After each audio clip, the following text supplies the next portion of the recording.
بسم اللہ الرحمن الرحیم۔ السلام علیکم ایٹ کلاس، کیسے ہیں آپ سب؟ امید کرتی ہوں خیریت سے ہوں گے۔ آج ہم اپنے یوٹیوب چینل میں نئے لیکچر کے ساتھ آپ کی خدمت میں حاضر ہیں۔ آج ہم نے پڑھنا ہے حصہ بے کا زکوٰۃ کی فضیلت اور اہمیت۔ تو ہم اس کو شروع کرتے ہیں۔ بسم اللہ الرحمن الرحیم۔ جی، تو ہم اس میں آج کیا پڑھیں گے؟ آج ہم اس میں پڑھیں گے زکوٰۃ عشر کے معنی و مفہوم، زکوٰۃ ادا کرنے کے آداب اور احکام، اور اس کے علاوہ نصاب اور زکوٰۃ کیا ہے، زکوٰۃ کے دینی معاشی فوائد کا جائزہ، زکوٰۃ کی فرضیت اور اہمیت، زکوٰۃ ادا نہ کرنے کی وعید اور نقصانات، زکوٰۃ کے مصارف، یہ سارا کچھ آج ہم پڑھیں گے۔ زکوٰۃ اسلام کا اہم رکن ہے۔ قرآن مجید، اب یہ جو ہے یہ ایم سی کیوز ہے، جو میں انڈر لائن کروں گی وہ ایم سی کیوز ہوگا، اس کو آپ نے کورس سے نوٹ ڈاؤن کر لینا ہے۔ قرآن مجید میں نماز کے ذکر کے ساتھ ساتھ متعدد جگہ پر زکوٰۃ ادا کرنے کا حکم دیا گیا ہے۔ زکوٰۃ کا لغوی معنی پاک ہونا ہے۔ اب یہ بھی ایم سی کیوز ہے۔ اصطلاح میں انسان کے خاص مال پر سال گزرنے کے بعد مقرر شرح کے ساتھ معین حصہ معین مصارف میں خرچ کرنا زکوٰۃ کہلاتا ہے۔ زکوٰۃ کیا کہلاتا ہے، زکوٰۃ کسے کہتے ہیں، یہ آپ لکھیں گے۔ عشر کا لغوی معنی کیا ہے؟ 10واں حصہ ہے۔ اصطلاح میں شرعی پیداوار کی زکوٰۃ کو عشر کہتے ہیں۔ ایم سی کیوز ہے۔ زکوٰۃ اور عشر اہم ترین مالی عبادات ہے۔ ٹھیک ہے، آگے ہے قرآن مجید میں اللہ تعالیٰ کا ذکر، اقیموا الصلاۃ وآتوا الزکوٰۃ، اور اس کا ترجمہ آ جاتا ہوتا ہے، اس صورت کا ترجمہ آ جاتا ہوتا ہے۔ زکوٰۃ نداروں کی کفالت اور دولت کی تقسیم کا عمل ہے۔ یہ ڈیش کے حساب سے آئے گا۔ یہ ایسی عبادت ہے جو دل اور روح کا میل جل صاف کرتی ہے، انسان کو اللہ تعالیٰ کا مخلص بندہ بناتی ہے۔ زکوٰۃ اللہ کی عطا کی ہوئی بے حساب نعمتوں کا اعتراف اور اس کے شکر بجا لانے کا بہترین ذریعہ ہے۔ جس مال کی زکوٰۃ ادا کی جائے، اللہ تعالیٰ نے اسے کئی گنا بڑھانے کا وعدہ فرمایا ہے۔ زکوٰۃ کی ادائیگی ایک مسلمان کے لیے آخرت کی نعمتوں کے حصول اور عذاب جہنم سے نجات کا ذریعہ ہے، جس سے بڑھ کر کوئی نعمت نہیں ہو سکتی۔ زکوٰۃ کی ادائیگی ایک مسلمان کو یاد دلاتی ہے جو دولت وہ کماتا ہے وہ حقیقت میں اس کی ملکیت نہیں بلکہ اللہ تعالیٰ کی دی ہوئی امانت ہے۔ جو لوگ زکوٰۃ ادا نہیں کرتے اور مال اللہ تعالیٰ کی راہ میں خرچ کرتے ہیں، ان کے بارے میں قرآن مجید میں وعید آئی ہے۔ ارشاد باری تعالیٰ ہے۔ یہ آیات آپ نہیں یاد کر سکتے تو اس کا ترجمہ آپ یاد کر لیجیے گا۔ اور جو لوگ سونا چاندی جمع کر کے رکھتے ہیں اسے اللہ تعالیٰ کی راہ میں خرچ نہیں کرتے تو آپ انہیں دردناک عذاب کی خوشخبری سنا دیجیے۔ نظام زکوٰۃ، مال کی کم از کم مقدار پر زکوٰۃ واجب ہوتی ہے، اسے نصاب کہتے ہیں۔ اب یہ کیا ہے؟ یہ ایم سی کیوز ہے۔ سونا چاندی، نقدی مال تجارت اور معیشت پر متعین شرائط اور شرح کے ساتھ زکوٰۃ لازم ہوتی ہے۔ بنیادی ضرورت مثلاً رہائش، مکان، لباس، کھانے پینے کی اشیاء، گھریلو استعمال کے برتن، سواری کے جانور اور زیر استعمال گاڑیوں وغیرہ پر زکوٰۃ واجب نہیں ہے۔ اب یہاں یہ بھی بتا دیا ہے کہ زکوٰۃ کے واجب ہونے کا اور ناواجب ہونے کا کون کون سے اشیاء ہیں۔ اگر زمین کو کاشت کرنے میں کاشتکار کی زیادہ محنت نہ لگے، مثلاً بارش یا نہر وغیرہ سے سیراب ہو، تو اس پر عشر کے شرح پیداوار کا 10واں حصہ لازم ہے، اور اگر کاشتکار کو زیادہ محنت مثلاً کنویں یا ٹیوب ویل وغیرہ سے سیراب کرنا پڑے تو پیداوار کا 20واں حصہ ہے۔ زرعی پیداوار کی زکوٰۃ عشر کی صورت میں ادا کرنے کا حکم ارشاد باری تعالیٰ ہے۔ اس کا ترجمہ ہے، اس کے پھل میں سے کھاؤ جب وہ پھل لائے، اس کی کٹائی کے دن کا اس کا حق ادا کرو۔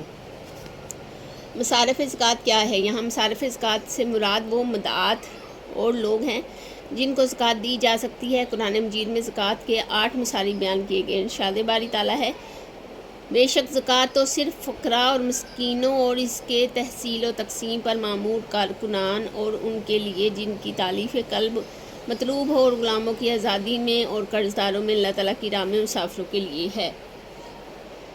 زکوٰۃ کے دینی، معاشی اور معاشرتی فوائد۔ زکوٰۃ سے بہت سے معاشی معاشرتی فوائد حاصل ہوتے ہیں۔ یہ فوائد انفرادی اور اجتماعی سطح پر حاصل ہوتے ہیں۔ زکوٰۃ دینے والے شخص کے اندر سے بخل ختم ہوتا ہے اور سخاوت کے جذبات پیدا ہوتے ہیں۔ زکوٰۃ کا مقصد مالدار لوگوں کے نفوس کو حرص و طمع کی گندگی سے پاک کرنا ہے۔ زکوٰۃ ادا کرنے سے معاشرے میں غربت کم ہوتی ہے، غریب لوگوں کے دلوں میں مالداروں کے بارے میں پایا جانے والا غصہ، حسد اور کینہ دور ہو جاتا ہے۔ جس مال کی زکوٰۃ ادا کی جاتی ہے وہ مال پاک ہو جاتا ہے۔ زکوٰۃ ادا کرنے والے مقام و مرتبہ اللہ تعالیٰ کے ہاں بلند ہوتا ہے، اور سماج میں بھی وہ ہر دل عزیز ہوتا ہے۔ اس کی مال میں برکت اور اضافہ ہوتا ہے، جبکہ وہ مال جو اس نے غربا مستحقین کو دیا ہے اللہ تعالیٰ اسے بڑھاتا ہے اور ذخیرہ آخرت بنا دیتا ہے۔ ہمیں اللہ تعالیٰ اور اس کے رسول صلی اللہ علیہ وسلم کے احکامات پر عمل کرتے ہوئے زکوٰۃ کے نظام کو فعال بنانا چاہیے تاکہ ہمارے معاشرے سے غربت اور افلاس کا خاتمہ ہو سکے، وہ ایک مثالی معاشرہ بن سکے۔ یہاں تک میں نے ریڈنگ اس لیے کروائی ہے کہ اس میں جو بھی MCQs امپورٹنٹ تھے سارے MCQs آپ کو بتا دیے جاتے ہیں تاکہ کسی قسم کی کوئی پریشانی نہ ہو اور آپ زیادہ اچھے سے تیاری کر سکیں۔ ایکسرسائز میں جو ہے، مشق میں جو ہے، درست جواب کا انتخاب کریں۔ زکوٰۃ کا معنی کیا ہونا ہے؟ پاک ہونا ہے۔ زرعی پیداوار کی زکوٰۃ کو کہتے ہیں عشر۔ زکوٰۃ کے مصارف ہیں، اب آپ نے زکوٰۃ کے مصارف بتانے ہیں، تو یہاں کتنے ہیں؟ 4 ہیں، 6 ہیں، 8 ہیں یا 10 ہیں؟ تو 8 ہیں۔ عشر کا معنی ہے 10واں حصہ۔ دل جوئی کے لیے صدقات دیے جاتے ہیں غریبوں کو، عمرہ کو، قبائلی سرداروں کو، معاشرے کے بااثر افراد کو، غریبوں کو۔ مختصر جواب دیں۔ زکوٰۃ کے بارے میں ایک آیت کا ترجمہ لکھیں۔ اب آپ نے اس آیت کا ترجمہ میں نے پہلے ہی آپ کو بتا دیا تھا کہ یہ والی جو آیت ہے یہ آپ یاد کر لیجئے گا اور اسی کا ترجمہ آپ لکھ دیں گے۔ اگر یاد ہو جائے تو ویل اینڈ گڈ، نہیں یاد ہو تو کوئی ایشو نہیں ہے، آپ اس کا ترجمہ بھی یاد کر سکتے ہیں۔ کن اشیاء پر زکوٰۃ لازم ہے؟ اب یہاں پر بھی یہ بتایا گیا ہے کہ کن اشیاء پر زکوٰۃ لازم ہے۔ یہاں پر یہ بتایا گیا ہے کہ مال کی کم سے کم جس پر زکوٰۃ واجب ہوتی ہے اسے نصاب کہتے ہیں۔ چاندی، نقدی مال، تجارت اور مویشیوں اور متعین شرائط و شرح کے ساتھ زکوٰۃ لازم ہوتی ہے۔ یہ آپ نے لکھنا ہے دوسرے کا یہاں سے، ٹھیک ہے۔ آگے ہمارے پاس ہے عشر سے کیا مراد ہے۔ اب یہاں پہ آ جاتے ہیں، یہ دیکھیں یہاں پہ لکھا ہوا ہے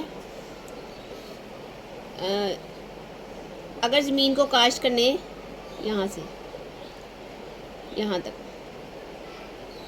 ٹھیک ہے، یہ عشر کہلاتا ہے۔ سمجھ آ گئی ہے یہاں سے؟ ابھی یہاں پہ ہے 2 مصارف زکوٰۃ کے نام لکھیں۔